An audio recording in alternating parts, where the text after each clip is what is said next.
Welcome to another insightful episode of the Growth Leaders Podcast, the go-to destination for unraveling the secrets of success in the world of leadership and innovation. I'm your host, Peter Herding, CEO of Sharp Learning Solutions, and today we are honored to have a distinguished guest who brings a wealth of experience and expertise to our virtual stage. Joining us today is none other than Evelina Jarbin as the brand's partnership director at Strava. Evelina has played a pivotal role in shaping the advertising landscape, driving growth, and inspiring her team to reach new heights. Evelina's remarkable career journey has been marked by a relentless pursuit of excellence, resilience in the face of challenges, and an unwavering commitment to innovation. Evelina, we are thrilled to have you on the show today, and we're eager to delve into the fascinating world of resilience and leadership.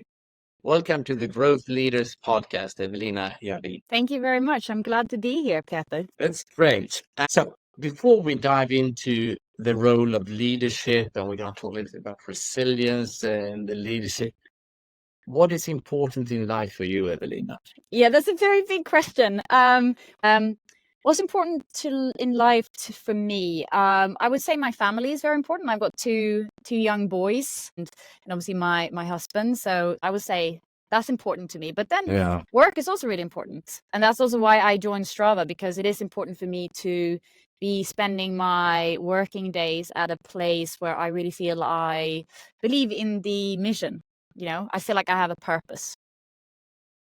But isn't it, as you say, what really matters in the end, it's the meetings, the meeting with people from, as you say, family, colleagues, culturally different, and all those that really what comes together. So what kind of habits and routines do you have to give yourself room for thinking, being on top by yourself? Yeah, so those routines were very important for me last year when it was just such a tough year. I don't really bike anymore or do anything else because it takes too much time. I don't really have much time anymore, but what I do have time for is running. So I am very regimented, sticking to my running routine, and that's where I often find that I process things that have happened or process information and think about different things I want to do or how I could do them. So I find like the running is fantastic for me, both from a de-stressing point of view, but also to just noodle on problems that I need to solve. I do that when I'm out running. I don't really run with others. Yeah, reflection time. No. I run on my own and I think. Yeah, and that means you don't listen to music when you run, or do well, you? That's a good question, actually. Well, you know what? I don't actually listen to music that much. I either run without anything, just listening to my thoughts. But I also tend to listen to a lot of podcasts. So I find that like a great way of learning. I make use of some of my running time to listen to podcasts about topics that interest me. Yeah. And I think that's great. And I just must say, before we start all this, Strava is one of my absolute favorite apps, which I use every day. And as I mentioned to you once upon a time, I was an early adopter. And at that time, it was really about, if I remember right, cycling, and then it went into running, and now it's trekking, you get all the tracks and so on. So how is it? And why did you choose to start a Strava? Yeah, that's a good question. And I think I've been on Strava for 5 years now, so I have to kind of think back to how I ended up joining. But I was living in London at the time, and I was really into running and had also started doing some cycling and the occasional triathlon. I wasn't very good at triathlon, though. I was mainly a runner and pretty decent at cycling.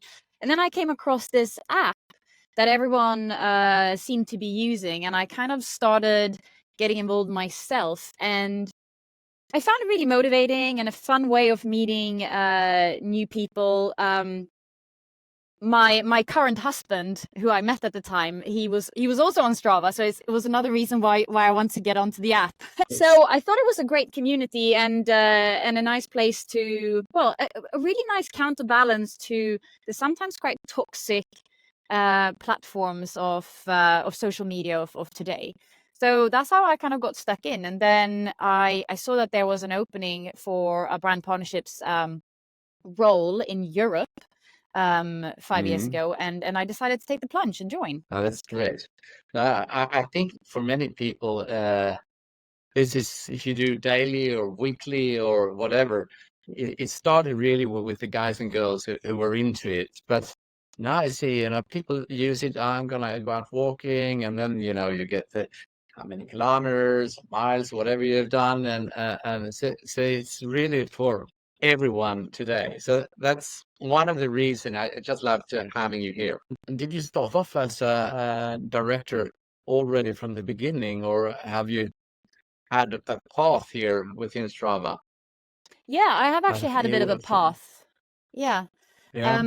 I was previously in a sales leadership role at another company, and when I found the role at Strava, and the role back then was an individual contributor role, so it was taking a few steps down actually. But I decided that it was well worth doing that. We're going to have a long career, most of us. We're probably going to be working until we're 80 at this rate. So I thought, why not just take a bit of a step down and start from scratch here, because I thought this had potential. So I started as an individual contributor at Strava, but with the experience of obviously managing a team from before. And then I've grown within the company and now look after a relatively large team of about 15 people here. But it's been like an incremental journey, like sort of learning the ropes and then expanding my team as I've been growing with the company. Okay. So what is important when you're learning the ropes, as you say? What's important for you in your, what do you say, standards as a leader? What drives you? How do you keep them motivated and so on? How I keep motivated. So I think it all goes back to purpose. I think feeling that you are making a difference, not only to the business. Like, I think that's very important, obviously, that you can feel like I am obviously in a sales role. So what I find very rewarding is that you can see the numbers, you can see the difference that you're making. That's something I really enjoy, and I thrive in that kind of environment. But then also beyond that, I feel that the brand partnerships, the campaigns that we bring to life as a team are actually very motivating for the individuals, for the users of the app, and I think that's where I also find a lot of purpose and motivation. Could you give an example? Give an example of that? Yeah. Because as a user, I must say I don't really see the advertising and things like that. So you must doing it really smart. Yeah, that's that's a great question, Peter, and I think that's the beauty of it, right? I think like what we're trying to avoid, what we're working really hard to avoid, is becoming another platform that is over reliant on advertising revenue, which kind of turns into, well, there's a risk it turns into a negative spiral where like user utility dwindles to the benefit of like advertisers wanting eyeballs and views of their advertising content. So we keep it very like low key, and it's very important for us to make sure that it's native and feels like part of the app itself, like part of the app experience. So something we work a lot on is sponsored challenges, which you may have seen in the app. So it's a challenge that you can sign up and do. It's typically sponsored by a brand. So it could be a brand that you're really interested in learning more about, or a brand that you are already really familiar with, that you may be a fan of. So so one of my favorite brand partnerships that we've done already this year, actually, it's just February, but this took place in January. So one of the favorites from 2024 so far is a partnership we did with Chipotle.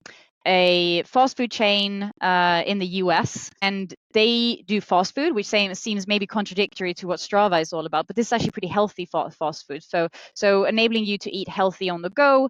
And they're also really big on burritos, and burritos is something that there is a bit of a culture going, like after you've done a workout or a ride, you might go and grab a burrito. So it was a perfect partner for us to partner with.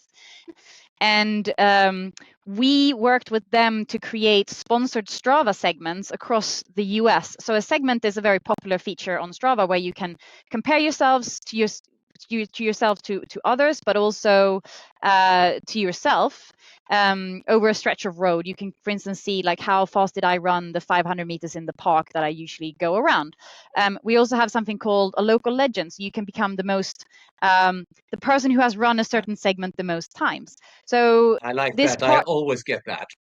yeah, it's fun, right? It's like being the local legend on Yeah. like your little like 5K loop around. So it's great fun. Yeah. So this particular Mm. partner, we had these sponsored segments across the US. So for instance, there was one in New York, one in Denver, and we challenged people on Strava to go out and run the segment. And the person who did the segment the most times would win unlimited healthy salad bowls for a year. And this went completely viral. There were people that were out running this segment, I think 1,000 times in some places. They were out for 24 Oh my hours gosh. trying to run the segment. It was incredible. There was so much like user-generated content coming out of it. People had so much fun.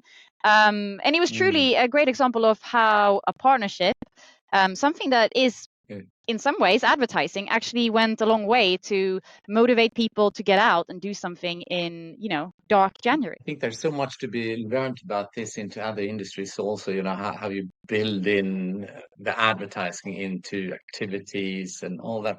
Yes. So in your team today, is it only women, or do you have a mix of women guys, or how does it work? We have a mix on the team, so it's probably like about 50-50 at the moment. And how do you balance then? I mean, being a woman with the leadership where you have to maybe show some assertiveness and the likability and so on. Do you feel sometimes that there is a stress in that, or that's just natural? Yeah, I think I see where you're coming from. Like as a woman, it can sometimes be, and I very much felt that as I was going through university and in the early stages of my career, that as a woman you kind of have to be soft at the same time as you also have to be assertive as a leader if you are in a leadership position. Whereas like as a man, maybe, well, at least my perception is that you don't have the same pressure on yourself to be as likable. I don't know. It's not something I think about too much on a day-to-day basis, but I think I've probably been like socialized in trying to be trying to balance that to some extent, but it's probably happening just by automation at the moment, rather than that something that I consciously think about. I think as a woman, you're also just pretty good at it, right? Yeah, I mean, my best leaders and managers has always been women. So that's, I think you're right. When you get into it and you feel confident yourself, then it really. But it's also about looking after your people, and I understand. How do you make sure your employees are growing, keep up to date, and all that? Oh, What methods do you use for that? yeah, that's a big question. I think I'm very big on recognition. I think recognition Yeah. is very important for people to feel good in their jobs, feel valued, and also for growth. I think they're closely linked. I think recognition can come in many different shapes and forms. Like I think some people think of recognition as like promotions, but I don't think like promotion is the only thing. It's like figuring out what is the individual would value as recognition. And for some people, that might be like getting the opportunity to present some work that they've done. For others, it might be the promotion. For others, it may be compensation. So it's just like as a leader, staying close to the team and understanding what is important to them when it comes to recognition. And actually being in contact with everyone's need and where they are, ups and Yeah, and downs and that's all that. Exactly. And I think that is hard sometimes, because I think also, you know, the as a leader, you're spinning many plates. For myself, I'm a leader who went from having joined as an individual contributor. So you always have this, what can you say, like this rubber band of like individual contributor work that's sort of sticking around, like kind of, it's hard, like it's the Velcro of the IC work that's sometimes hard to rip off. So so as you're shifting into leadership and leading a larger team, it's very important to remove that Velcro, to delegate, and then have more time to actually speak to the individuals on your team and like listen in to them, and be there for them, and you know, not just as an instructor, but as a coach. And how do you do that? Because I mean, you have people spread around the world. You don't meet them in the office every day. I don't. So we have a pretty distributed way of working today. So I have half of the team that I'm in person with most days of the week, and then I have the other half which is distributed across North America. So the way I do that is that I have leads on my team that report into me. I'm very careful with who I put in the lead role. It has to be someone that I really trust and know will be a good leader for the people that are then under them. So they are responsible for the day-to-day work and support of the other individuals on the team. But I always make sure to connect with everyone, at least on a monthly basis, on a one-to-one, just to kind of get a sense of like how they're feeling and how it's going. Yeah. Has there been any tough times lately or previously, you know, where you really have had to fight? We're looking into the resilience of yours and things like that. Yeah, I think I that's know you have some thinking about it. yeah, I've had some time to think about this, and especially like over Christmas and New Year, when we had a bit of a break, because I would say that last year was a very challenging year for us, which may sound strange, because when you ask about like what was a tough time in recent years, many leaders will probably say, oh, COVID, that was a nightmare. But in my line of work, which is digital brand partnerships and advertising essentially, we weren't really that impacted by COVID. And actually, if anything, I would really argue that we kind of benefited from the change in consumer behavior and the lurch towards digital interaction and people spending a lot more time outdoors generally. Strava as a platform, we grew a lot during the pandemic. So my moment of you know, tapping into my inner resilience was really like the post-COVID period. So basically 2022 and onwards, when economic uncertainties that were fueled really by COVID, but also loads of other things like Brexit and so on, they led to the brands that we work with to really pull the brakes on marketing projects, advertising spend, and so on and so forth. And that just meant that competition for marketing dollars really intensified. And as a leader, I suddenly had to find a new path forward for my team. And that involved many difficult decisions, including a team restructure, which is never fun. We also had to recalibrate sales strategy, and we had to change the ways we're working. That is really the challenge of any leader. We have, I mean, as you say today, I have the fortune to speak to a lot of leaders, and there are many right now who are fighting a lot, both with cost, etc. And we know what happens when you have to downsize in order just to get back in shape, and then you start growing again. So how did you tackle all these things? Or an example of where you, yeah, that's because I guess you also had some tough talks with your employees. Yeah, and I would say like or straight talks. yeah, straight talks. Yeah, it was not so much straight talks. It's kind of a process over time, I would say. Like, to kind of turn things around, it's not like one thing you need to do or one conversation you need to have. It's like loads of little things typically. Well, you need to obviously figure out the overall strategy, like what is the new direction that you need to go in, and then you need to figure out what are the steps that you need to take to get the team going in that direction. And then there are loads of little conversations that you need to have over a long period of time. When I sort of started, or like I have this tendency of mine to want to do everything all at once immediately and really quickly. And I think if there's something I learned last year, it was that you need to give it time and you need to take one day at a time, and as you making your way through the weeks and the months, and you do the A and you do the B and you do the C, eventually you'll get to the end of the alphabet, and things will get better. And I think that's what happened last year. Like, one thing we had to do was restructure the team and change some of the roles that we had on the team. We had to redistribute resources, and that was really hard. We need to let some people go, and then we also needed to make decisions to hire people in new places that we hadn't had someone before. And that was incredibly hard as we did it. And you didn't see the results immediately. There is a lag, because Always. especially when you're hiring, there's a lag as to when those people start driving impact. And now we're sort of out of the tough parts. And in addition to the restructure, we also did obviously the sales strategy change and so on. And I can start to see I see a lot of light at the end of the tunnel, actually, because towards the end of the year, we all of a sudden started to see things changing. We started to feel the momentum coming back.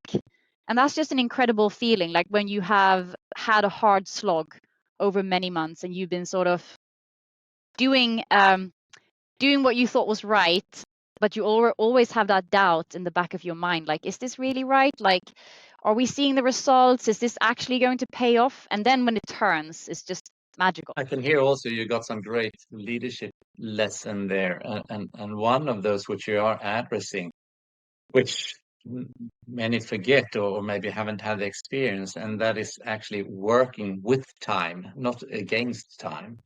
What do I mean with that? You can see it also as a 20/80 rule. I mean, focusing what has to be done now is 20% is going to give the 80% impact. But the other pieces, they can actually be worked over quite a long time. I mean, it can be 3, 6, maybe sometimes up to 12 months in that change mode. But identifying it's really those 20% which will have a big impact, Yes. and then let the time actually to move. And you will also find that some decisions you don't know if it's left or right to take them, and sometimes it should just let time go and see, it's moving the right, because if you don't take the initiative yourself, it will come anyhow, because there's a drive. So finding those which are really necessary and those which are important, but they can actually, it doesn't happen too much if you don't touch it, and it can actually be better than not touching it too early. So that is a great experience for other people also, where you feel that. I spoke to another person. He said, "I always took decision too fast and just want to do it now." And I said Yes. that is really what I've learned. Take the time and get it right as much as possible. Then there will be so-called shit happening anyhow, which you just have to fix again. But overall, most of it right from the beginning, and then get it Yeah. right. Yeah, and I would say also, like, I think that there's definitely don't make decisions, don't try to rush things. That's important. But then also, don't sit on decisions for too long. Like, also feel reassured in the fact that you can actually backtrack. Like, if you take the wrong turn, as long as you'll realize. And when you realize, you just need to undo it and just take the other turn back. So it's not the end of the world. We all kind of like we won't get it right straight away. And I think that was also a big learning for me. Like, I wouldn't say a perfectionist, but I have very high standards, and that puts this pressure on you that you feel that it has to be right away. But that's rarely the case. Like, the best solutions are the ones where, like, you've taken many wrong turns and you learned what didn't work, and then you get to the really good outcome in the end. And we should never forget that it takes time for the surrounding, the employees, also to get adopted to it. So there's also a time thing. So, Evelina, there's one question I've been thinking about here.